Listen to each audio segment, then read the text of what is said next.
Imam Bonjol, semua pasti bilang pahlawan, betul apa enggak? Imam Bonjol pahlawan Indonesia bukan? Pahlawan nasional bukan? Sekarang siapa namanya Imam Bonjol? Al-Habib Muhammad Syahabuddin, beliau habaib dari kalangan bin Syahab.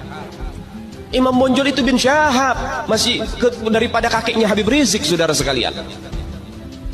Itu keluarga daripada Nabi Muhammad, keturunan Sayyiduna Muhammad.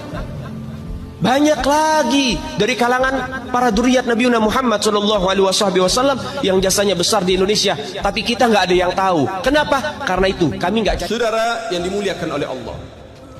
Namun yang perlu disampaikan di sini, ketika maraknya keadaan semacam ini menunjukkan bahwasannya sudah ada indikasi-indikasi kebangkitan PKI, saudara.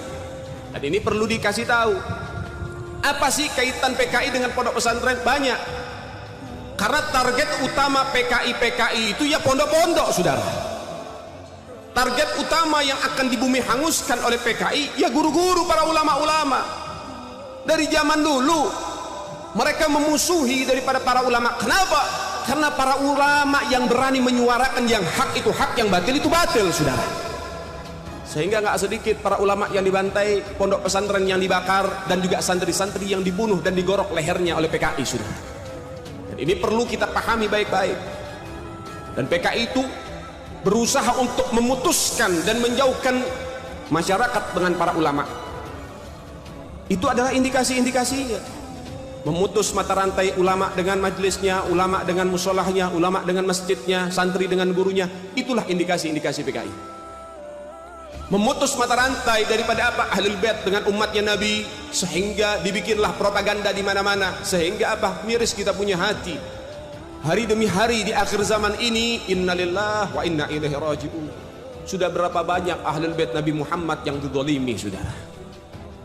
Padahal kalau kita boleh membuka sejarah, Indonesia tidak akan pernah berdiri dan tidak akan pernah merasakan kemerdekaan tanpa sepak terjang dan perjuangan para ulama dengan Ahlul Bait Nabi Muhammad. Tanpa ada ulama, tanpa ada santri, tanpa ada habaib, sampai detik ini Indonesia belum merdeka, saudara. Itu tidak bisa dipungkiri. Para habaib jasanya besar, para kiai jasanya besar, luar biasa. Lihat, kita tarik sejarah demi sejarah. Sedikit saja, tidak usah panjang-panjang masalah sejarah ini. Nanti kita akan bahas PKI. Ada namanya Imam Bonjol, saudara. Nah, ini menunjukkan bagaimana sepak terjang para ulama. Imam Bonjol itu namanya Muhammad Syahabuddin. Siapa sih Imam Bonjol? Imam Bonjol ternyata adalah salah satu kakek daripada Habib Rizik, saudara. Man fil abna, apa yang ada sama orang tua ada sama anak cucunya. Kalau bapaknya pejuang, anaknya juga pejuang, saudara. Bapaknya macan, anaknya macan, betul? Betul? Iya. Kalau bapak kakeknya pejuang, pasti anak-anaknya juga pejuang, saudara. Dan itu tidak bisa dinafikan. Namanya Muhammad Syahabuddin, darah daging Sayyiduna Muhammad.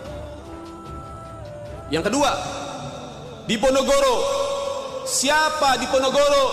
Ternyata di Ponorogo adalah seorang ulama besar, namanya adalah Abdul Hamid. Beliau sosok daripada panglima perang, berusaha berupaya membentengi Indonesia dari penjajahan, saudara, sehingga digelari di Ponorogo. Apa itu di Ponorogo? Diambil dari dua suku kata. Yang pertama bahasa Arab, yang kedua dari bahasa Jawa. Dipo dari kalimat dafa yadfa'u, artinya apa? Menolak, membentengi, mengusir daripada apa? Daripada negaranya dijajah. Mengusir penjajah dari negara, menolak penjajah dari negara. Negoro dari bahasa Jawa yaitu negara, artinya apa? Membentengi negaranya dari penjajahan. Namanya adalah Abdul Hamid, seorang ulama besar. Makanya kalau kita lihat lukisannya di Ponorogo pakai imamah, Imam Bonjol pakai imamah.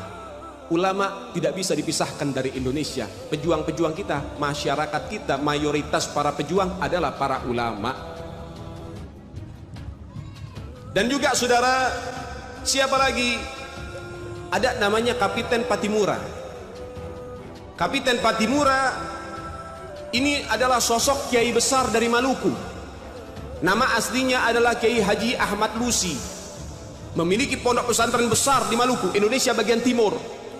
Ketika sampai seruhan jihad kepada mereka, ternyata Kapiten Patimura gak ngumpet di pondoknya, keluar sama santri-santrinya, keluar berjuang berjihad bersama santri-santrinya.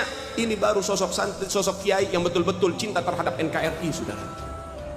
Sampai-sampai Kapiten Patimura harus tewas di tiang gantungan, dibunuh oleh penjajah, saudara, namun mendapatkan syahidnya.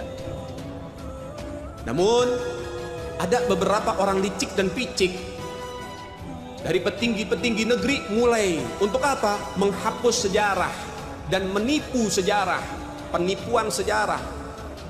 Sehingga di setiap buku-buku sekolah yang beredar di sekolah-sekolah umum, Kapiten Patimura namanya adalah Thomas Matulesi. Kalau nama Ahmad kira-kira agamanya apa? Agamanya apa? Agamanya apa? Baik, kalau misalnya namanya Thomas kira-kira agamanya apa?